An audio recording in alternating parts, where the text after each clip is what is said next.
Hello, everyone. Welcome to session 2 of Author Success Roadmap.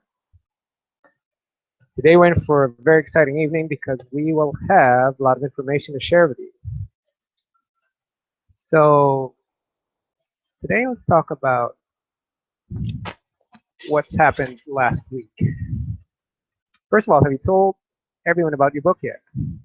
If not, it's a good idea to start. And networking. Have you mapped out your plan of action for the next 49?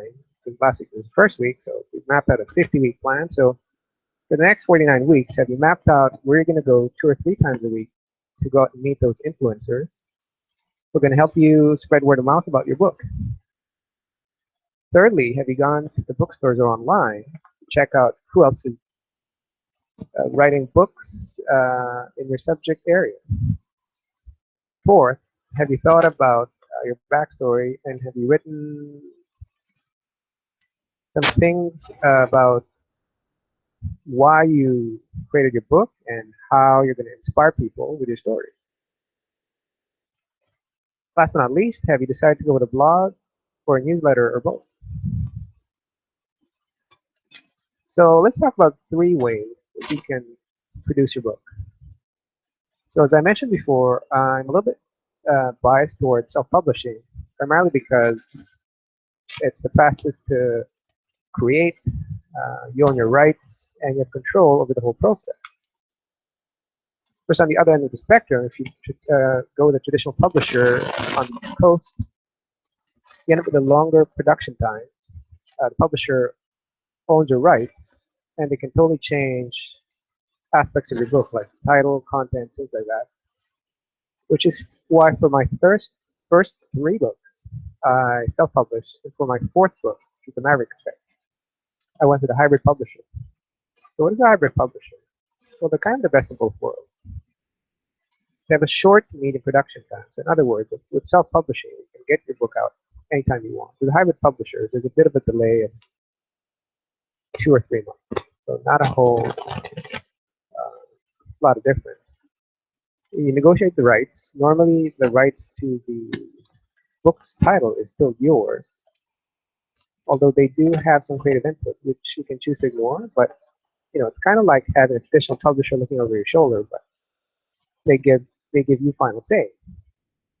So although I would like you to think about self-publishing, I'm going to help you position your book in a way that you can still get picked up by traditional publishers, so kind of best of both worlds. So here is my list of hybrid and self-publishing presses that you can refer to. So here on the Canadian West Coast, there's Figure 1, there's Influence Publishing, and Promontory Press. Now, Promontory Press helped me with my 4th book. Now, for self-publishing presses, here are the most commonly used operations. One is Friesen Press in Victoria, BC. There's First Choice, and there's Cascadia Author Services, which, by the way, is a sister company of Promontory Press. So Promontory Press is getting more and more busy now, which is why they created Cascadia. Cascadia is kind of a la carte service where you can pick and choose services that you want, as opposed to Promontory, where you submit your whole manuscript with them and they take care of your whole book. So what do you do when your MS or your manuscript is picked up by a traditional publisher? Let's talk about scenarios here. So first, you get locked into an agreement that lasts usually between 3 to 5 years or longer. So you really have to look at your contract. They own the rights, so they can change anything they want. And you end up slowing down the whole process. In other words, getting a book to market after anywhere from 3 to 4 years. It's really a slow process.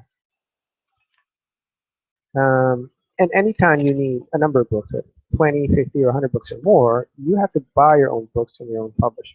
That's just how it works. And the advances are not really that big or even worthwhile to think about. As an unknown author, they'll offer you anywhere from 5 to 20,000. If you're someone that's well known, this is where the 6- and 7-figure offers come. And of course, as I mentioned, the timelines are long. Before creation, and by the time your book hits the market, about 2 or 3 years, even 4 years or more. Primarily because you're low on the totem pole, which means that big publishing houses are already looking after 50 to 100 other authors. If you're author number 50 or 100, it does take a while to produce your book, edit it, create a cover for it, so on and so forth. That's why there's a big lag or delay. Whereas if you're self-publishing, you're basically just working on one book, your own, which is why you can get it out to market lightning fast. On top of which, even if you are signed up with a traditional publisher, they still expect you to do your own marketing and platform building. So if that's the case, my question is, why bother? Okay, so here are some good reasons why it's not a bad idea to go with a traditional and even some hybrid publishers. One is distribution.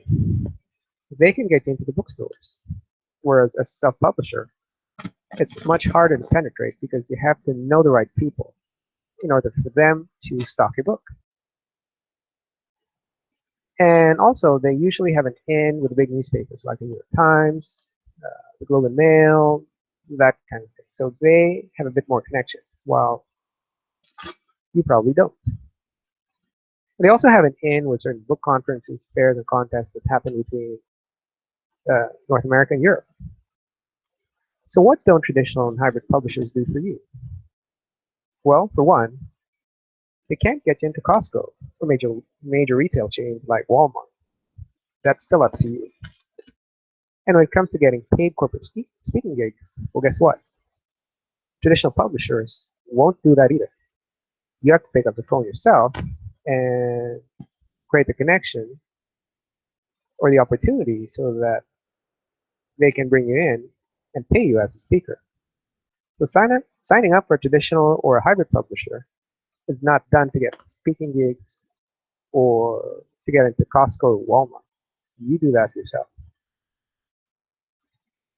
Okay, so for those of you interested in joining book contests and winning awards, it's a fairly straightforward process. You can pick and choose any award-winning giving body, like one of these 10 groups, anywhere from independent publisher book, which is IPPY Awards, the Ben Franklin Awards, Eric Hoffer Award, or any of these 10 commonly participated in outfits. These are the biggest in the award giving world that you can pick and choose to join. If I were you, I'd pick anywhere between 2 or 3, pay whatever they ask for. Usually it's $50 to $100, and 1 or 2 are even free. And just submit your book. They will have different submission requirements. But the long and short is, all you have to do is know who gives out the awards, go to their website, find out what their requirements are, and send them a manuscript, or in some cases, even a paperback copy of your book. But that's all it is, really. You have to know who's responsible for organizing and giving out awards, and then contacting them and letting them know about your book. It's really pretty straightforward. So, ISBNs, how does that work?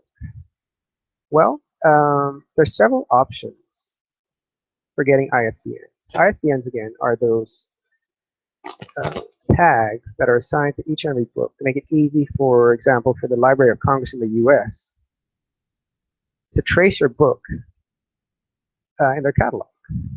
So all books have ISBNs, and you'll see what it looks like when I show you one of the inside pages in a couple of minutes. So one of the easiest ways to get this is to get CreateSpace, which is a subsidiary of Amazon, to give you a free ISBN. So all you have to do is go to this link, www.thebookdesigner.com, and it will explain the whole process of how to get your book published through Amazon. So basically, this is a process where the book is only printed every time it's ordered. So it's basically POD, or print on demand. So none of your books are stocked. They're only printed out when someone buys. That's the simplest and easiest way, on top of which CreateSpace assigns a free ISBN to your book. Or, if you're in Canada, Um, Here's how you can get your own book. Here's another link, nailyournovel.wordpress.com. So here's the pros and cons versus getting Amazon's CreateSpace to get an ISBN for you or getting one yourself. Normally, I just recommend people get their own ISBNs. In the US, you have to pay a little bit of a fee, but there's definitely upsides and downsides to letting CreateSpace get an ISBN for you. And with regards to getting your book uploaded to Kindle, it's a pretty straightforward process. Essentially, getting a book on Kindle allows people to buy an electronic version of your book. So all it is basically is getting the finished electronic manuscript, edited, formatted, basically ready to print, going to Kindle's website, uploading it there, and having it available to buy on Amazon.com's website. So Kindle basically is the online store for the electronic version that's different from the section of Amazon that sells printed copies of your book.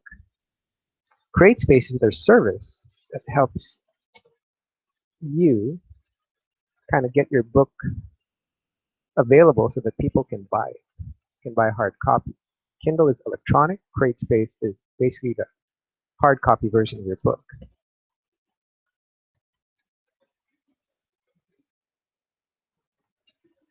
Okay, let's talk about who can help you create your book. So with regards to editing or cleaning up your book, there's these are just names you can start off with, but these are people I've used in the past. There's Ted Morrison. For cover and interior design, there's Jan Westendorp.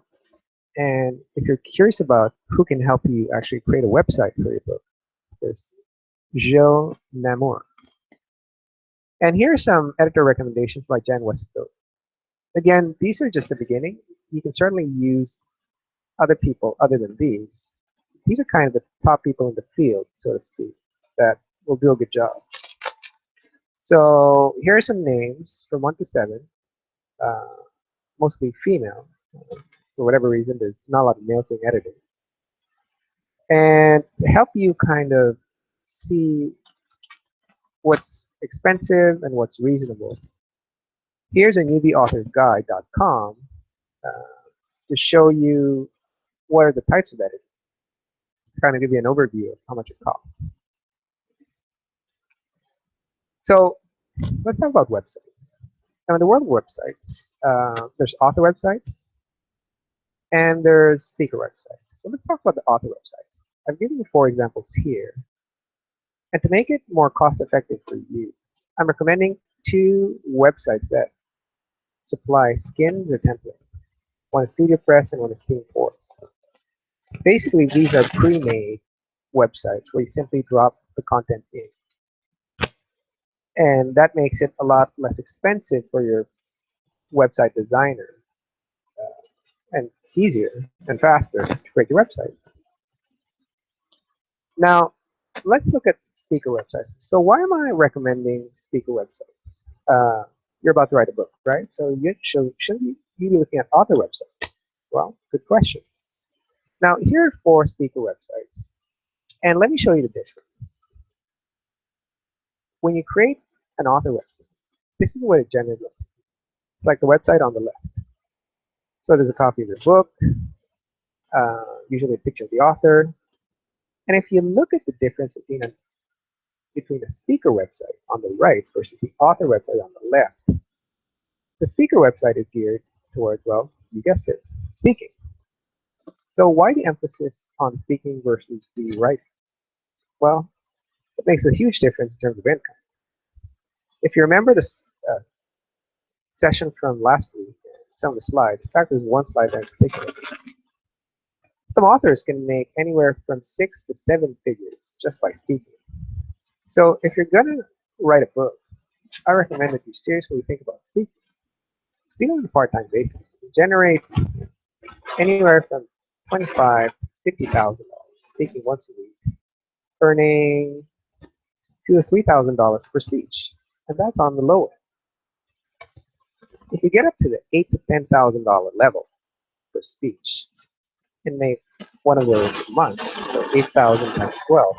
Well, you're talking about $96,000 there. So that's why I want you to think about creating a website that's more speaker oriented. Because guess what?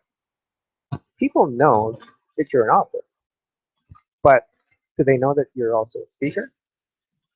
Because if they know that you're a speaker, guess what? Then they can invite you to a conference, to do a workshop, to do some coaching. But if you position yourself just as an author, hey, all they're going to do is buy your book. But they're not going to know that they can hire you to speak. As a speaker, though, they know that they can buy your book anyway. But at least they also know that they can purchase your speaking services. Hope it makes sense. Here's Connie Deacon's speaker website. Now, Connie has also written some books. But if you get on her landing page, you don't see Connie as an author, like in Gillian Flynn's website. You see her clearly as a platform fee. In fact, on her right hand, you can see her holding a remote control for a PowerPoint slide. So she's clearly standing on stage. She looks like she's in the midst of inspiring her audience. But guess what? She's also an author. And you can see that based on the third button on the top of her website. It says books and resources. So the book is kind of mentioned, but it's not emphasized. What's emphasized is the fact that she can be hired as a speaker or trainer, workshop facilitator, or coach. So that's something you might want to think about when you design a website from scratch. You see, as a speaker, you make way more money than just simply being an author. Okay, so let's talk about parts of your book. So I've outlined 13 different parts, down from the cover, review blurbs, title page, copyright page which contains the ISBN, the dedication page, forward, table of contents, introduction, of course, the contents, which is the main body, glossary of terms, and it's my favorite, bibliography, where you reference other works that you kind of used while writing a book, the index, which you may or may not include because guess what? That's also a lot of work and time. Last but not least, which I think is important, the advertisement or order page. So let's look at these books one by one, or these parts rather. So I'm going to show you two covers. One is my fourth book, which is The Maverick Effect. This is what the cover looks like when it's laid out flat. You can see the front cover, the spine, the back cover. So in the front cover, I even have a little bit of an endorsement near the top, subtitle below the main title, author name, and at the back, you have a summary that's highlighted in black, and two kind of endorsements, of what I call those back cover blurbs. Now here's the cover of my second book, Job Farm. So the subtitle is on the top of the main title.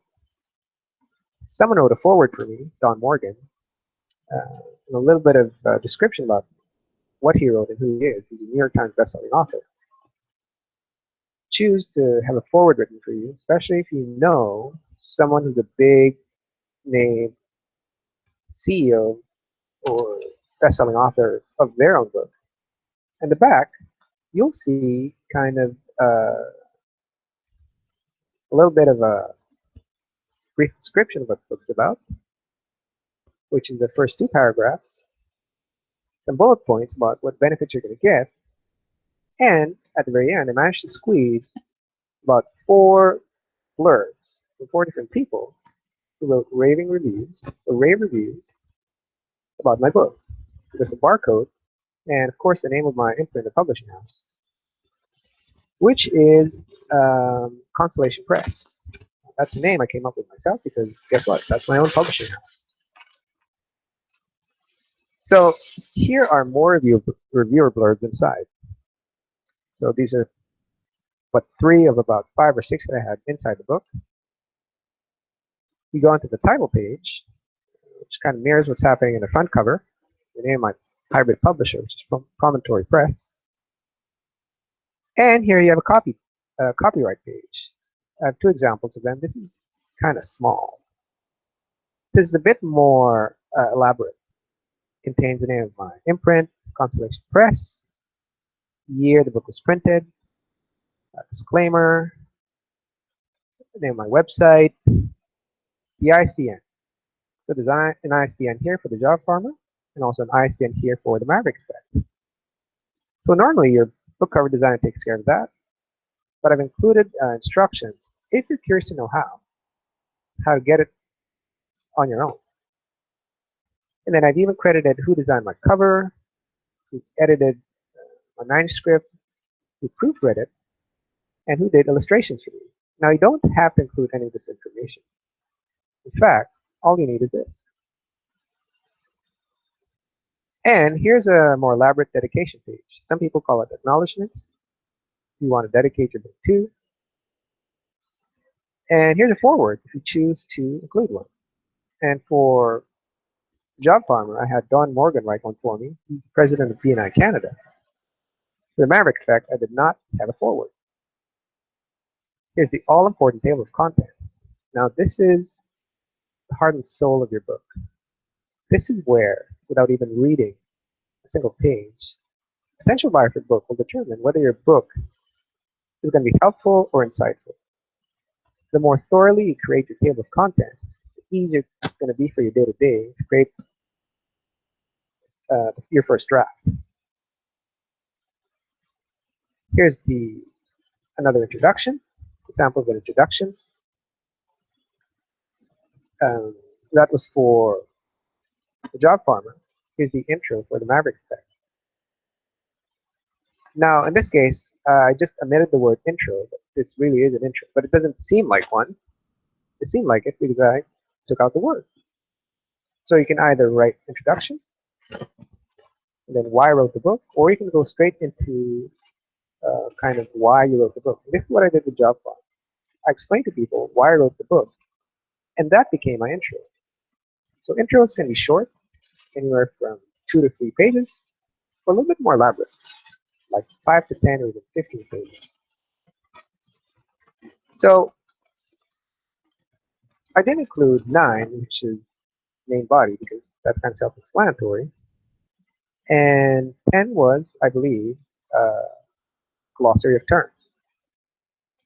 Because out of the 4 books that I've written, I've yet to write a glossary. For those of you who want to write kind of a definition of terms, feel free to do so. And here's my bibliography. So biblio, I believe, is important because you want to cite your sources. Otherwise, how do people know that what you're saying is accurate? I generally like to include bibliography just to add more kind of weight and credibility to what I've written, because I typically like to include studies, research papers, and other supporting documents whenever I create a book. So remember that when you write the first draft, cite sentences or paragraphs, especially if you've taken these from other sources, like another book, a magazine article, an interview. Kind of capture these along the way, and then so that by the time you finish writing your first draft, you can compile all these references into a bibliography. And then advertisement or order page. Some of you might be thinking, what happened to 12? Well, 12 is indexed. For those of you who want to cite specific terms and create an index, you're free and welcome to do so. I haven't done it in any of my 4 books. I've always wanted to, but to me it just adds more time. An index can add another couple of weeks. I've always wanted to, but I have yet to do it. So in your case, if you really want an index, then by all means do so. This is one thing you can't skip though, which is the advertisement order page. So for people who found the book interesting and helpful, I give them a way to contact me, which is my phone number and my website, in case they want to hire me, or buy copies of my book, or get me to deliver a talk or a workshop. So this is very, very important. because you want people to take action after they read your book.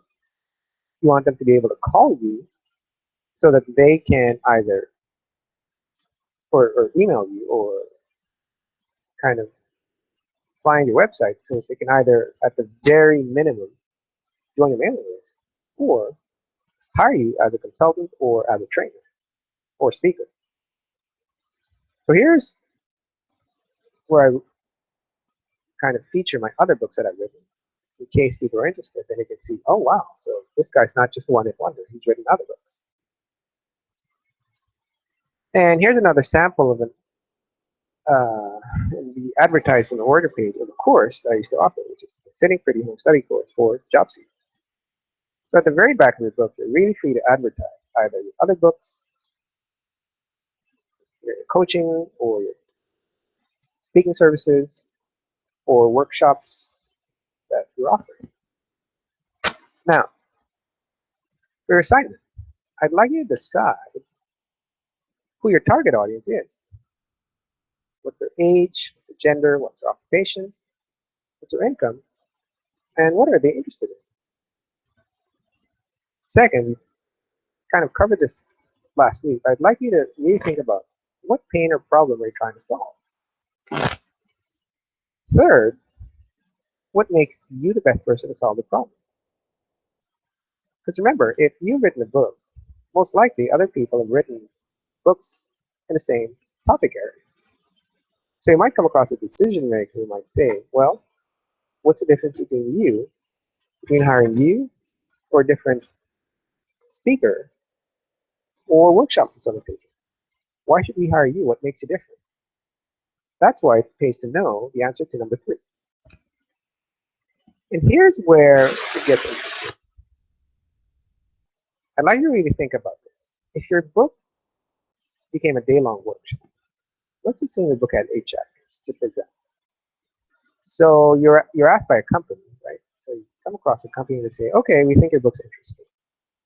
Design a whole day or 8-hour workshop for us. So how do you outline each chapter, assuming that each chapter were an hour-long talk, right? Remember, 8 hours, and your book's 8 chapters, right? Whether it's 6 or 8 or 12. What would you say for every hour, assuming you had 8 chapters? How would you fill up each hour? So I'd like you to map out your ideas so that you have enough content to say to fill up 1 hour. So 1 hour per chapter. If you had a 6-chapter book, I'd like you to map out 6 hours of content. If you have 12 chapters, I'd like you to map out 12 hours of content. Now there's a reason for this exercise. The reason is that, remember, you haven't started writing first draft yet, but at this point in the game, and we're on week 2, I'd like you to be able to map out each of your chapters more thoroughly in outline or bullet points. So if you have, for example, a 10-chapter book, I'd like you to be able to map out for each and every chapter, well, what are your 3 to 5 main ideas for each chapter? And under each main idea, write 3 to 5 bullet points, right? Once you're able to outline that, then you will be able to confidently fill up an hour for each chapter in your book. So in other words, if you have a 10-chapter book, you'll be able to fill up 10 hours if you were asked to come in and deliver a 10-hour workshop. So the whole purpose of this exercise is for you to really think in advance what you're going to say. To be able to do that, I'd like you to think on paper, or on your laptop anyway, to map out your ideas. So for every chapter that you have, I'd really like you to think about 3 to 5 ideas that you give for each chapter, and under each idea, what are the 3 to 5 sub-ideas for every main idea. This is going to make writing for your entire book much easier, because if you're able to map out your book way in advance, well, not only will this take care of the table of contents, this will take care of the day-to-day kind of writing tasks that you have. Because if you have to produce about 1,000 words per day. And that's the average, by the way. People are supposedly produce 1,000 words per hour on average. 1,000 words is about 4 pages. So for you to fill up 4 pages a day for your first draft, you have to know what to write in advance. And mapping out your ideas and kind of a workshop outline will help you to kind of just drop in content. Because if you have a framework, then all you have to do is kind of fill in that framework of, okay, for today, this is what I'm going to cover. So for example, for 1 week, you're going to cover one chapter, right? For each chapter, you have 5 main ideas. So each day, you cover one main idea. So for every main idea, you have how many sub-ideas? 3 to 5. So every day, you're going to cover one main idea of one chapter. So by Friday, you've covered 5 main ideas for chapter 1, and then week 2, you cover another 5 main ideas for chapter 2. For week 3, you cover another 5 ideas for chapter 3, so on and so forth. So the idea is to map out your ideas in advance so you're not kind of guessing and hoping ideas will flow naturally from your pen, because that's the worst way to write. The best way to write is to plan what you're going to write. And then, okay, so let's talk about the intro. So why did you write this book? So you can present the problem here. I wrote this book because, well, this is what I notice in the world, and this is what I think I want to solve. And then what I want you as a reader to think about solving or join me in solving. And then you can also say in your intro, well, this book was meant for a target audience. And then third, you can write a little bit about yourself. Well, this is who I am. This is what I noticed growing up, or this is what I noticed the last 3 to 5 years. And I took it upon myself to do something about it. That's why I wrote this book. Number 4, you can tell people, well, by the end of this book, you will be able to, whatever it is. What problem will you be solving? What benefits will you be providing to people if they read your book? And number 5, think about 5 to 10 various titles and subtitles for your book. I want you to play with as many, because what you're going to do is you're going to ask your people to vote on a title and a subtitle. So think of a few and then set it aside. Once the time comes, ask the people in your network what they think is the best title and subtitle for your book. Okay, third assignment. Who are you dedicating this book to? Right? So I'd like you to write a short version and a long version. Because your dedication can be 1 to 3 lines, or it can be 1 or 2 pages. So up to you, whatever you feel most comfortable. There's no set rule for writing dedication. And fourth, I'd like you to start exploring how to get an ISBN. So do you want CreateSpace to generate one for you? If you're in Asia, it might not be a bad idea, because then you don't have a problem.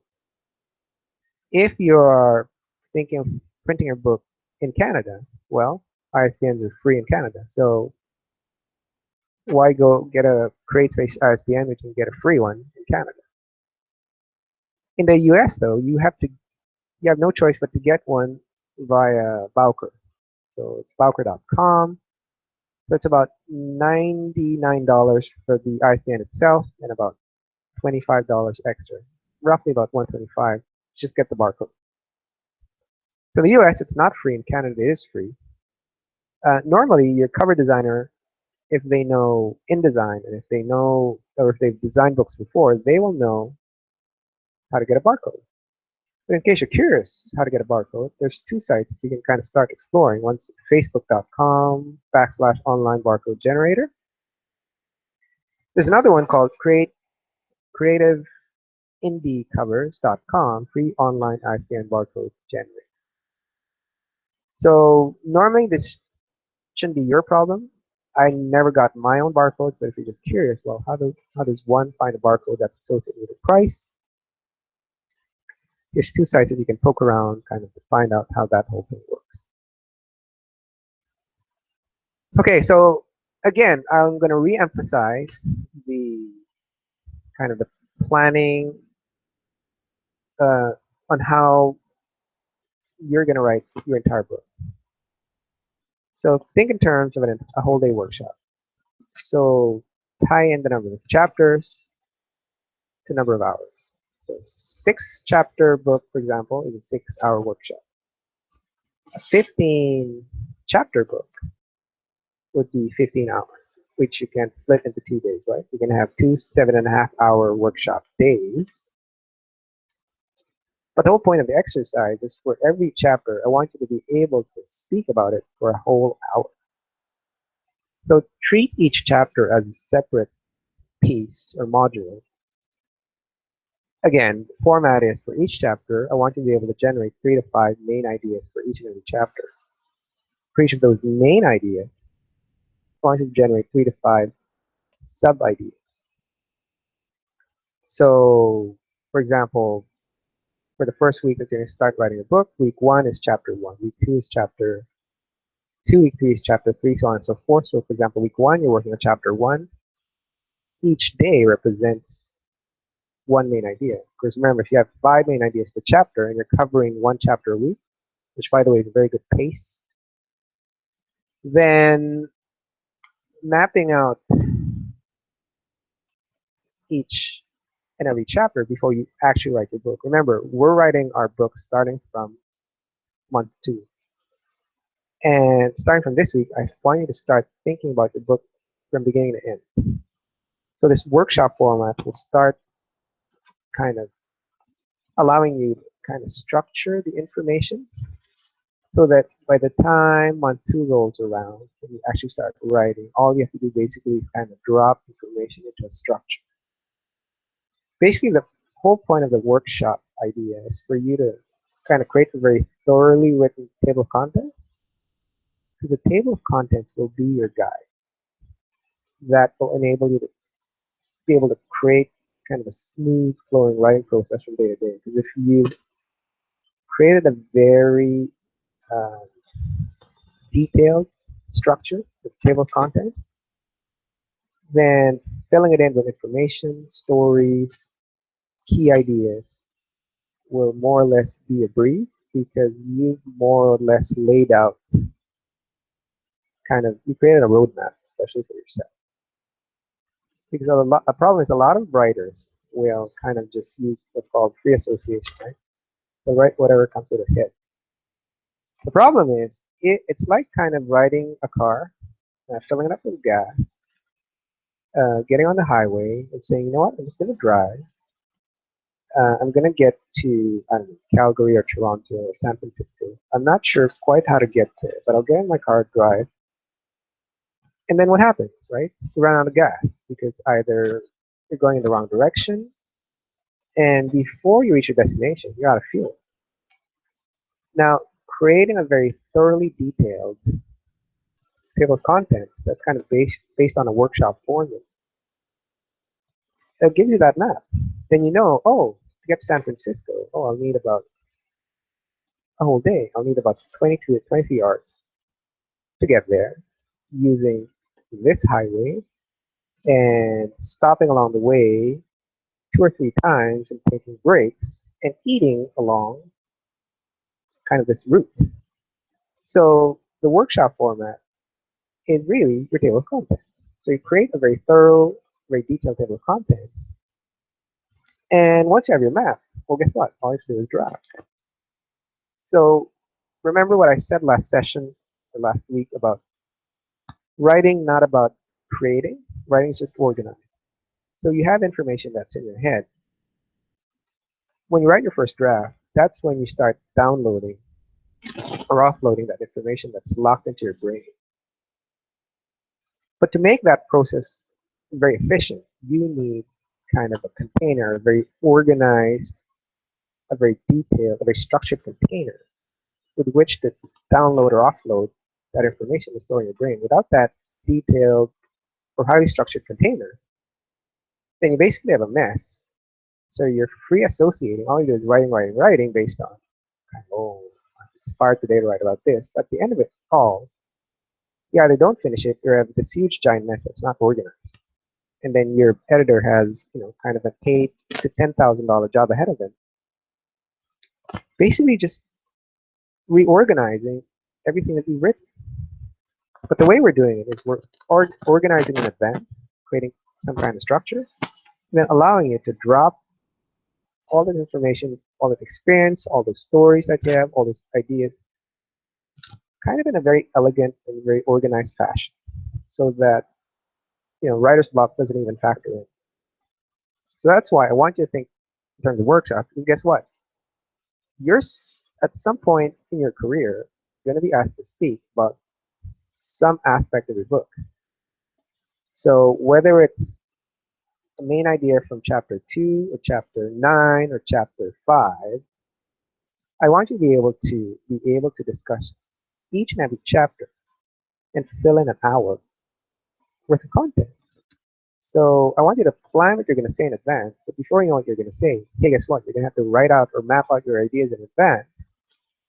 So why don't you map out each chapter, organize all those chapters, and voila. Hit two birds with one stone. Organize a table of contents so that once that's out of the way, once you start working on your manuscript or your first draft, hey, you're all set to go. Okay, so let's talk about marketing. So, where were we?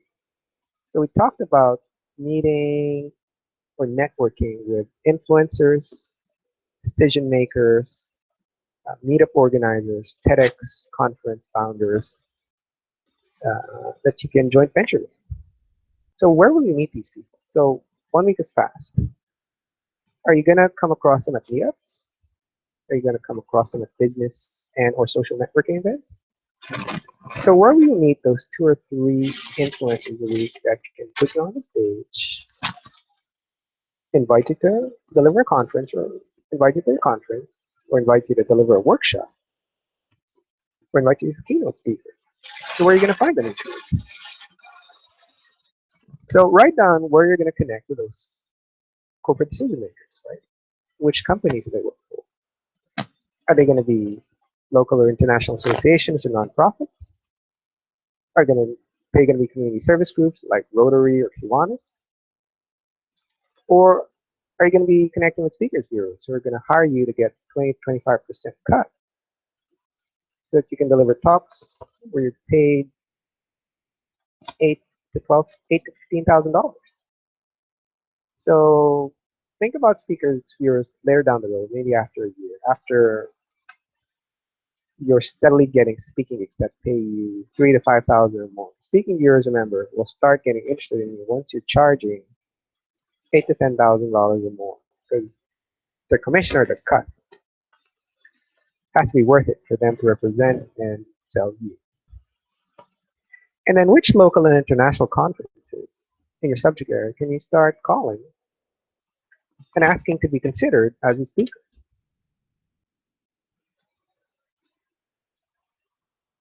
Okay, so let's talk about TED. So there's TED the Mothership that's held in Vancouver, BC. And every city in the world usually has anywhere from half a dozen or more TEDx's. Now the TEDx's are more community. They're basically smaller TEDs. Now, when I mean small, they can be anywhere from 200 to 2,000 people in the audience. So they don't have 5,000 people in the audience, but some of these TEDx's are pretty big.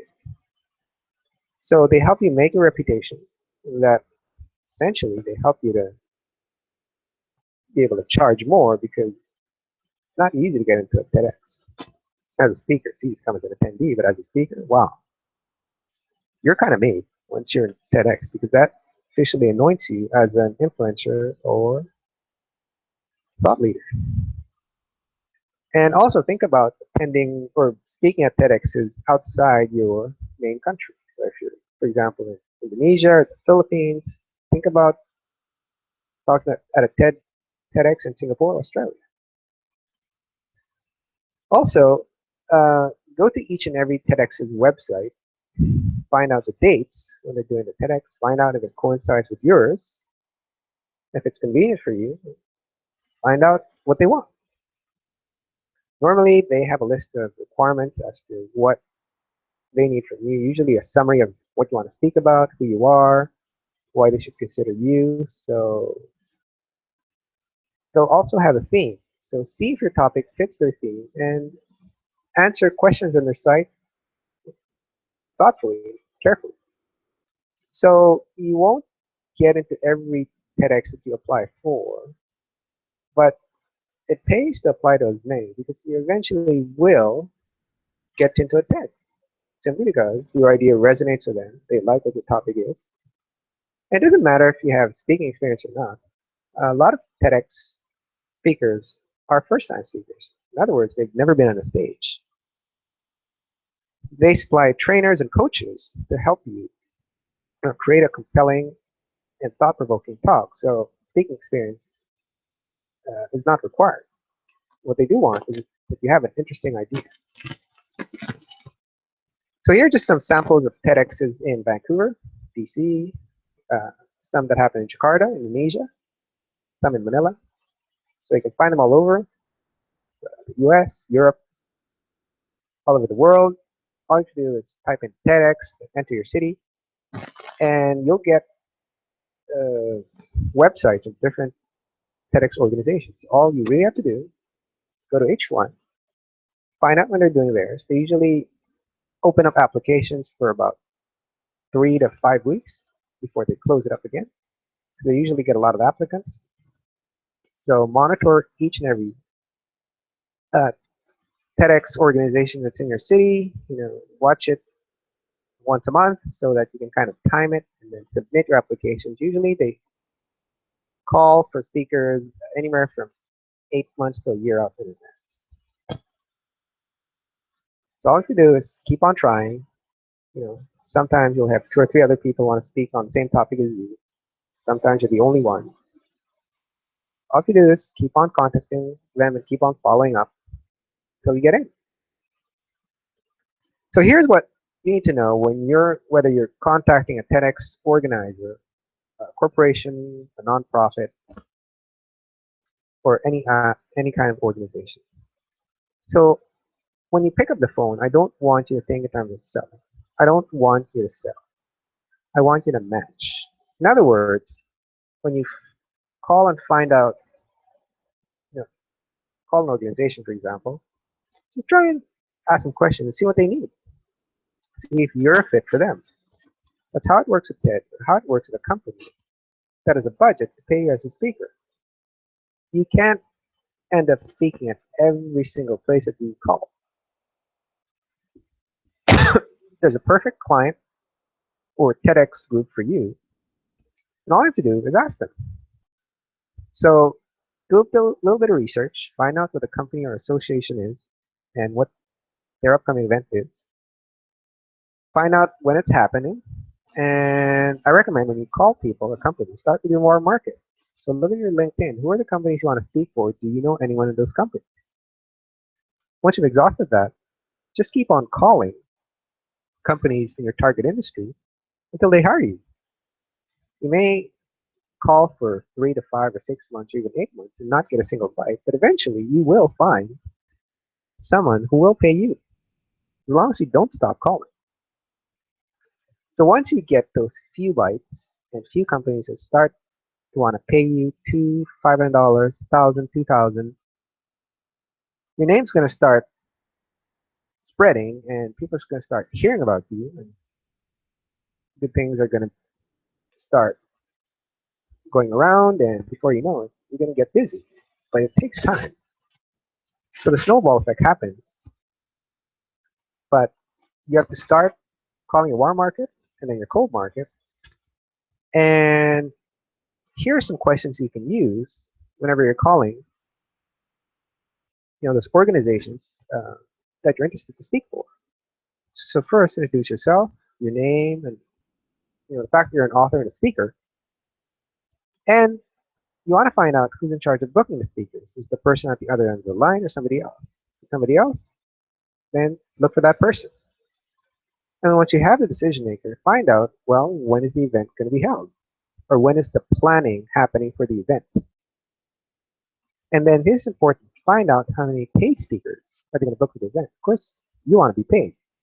Except maybe for the first 3 to 4 months that you're practicing and you're happy to not be paid.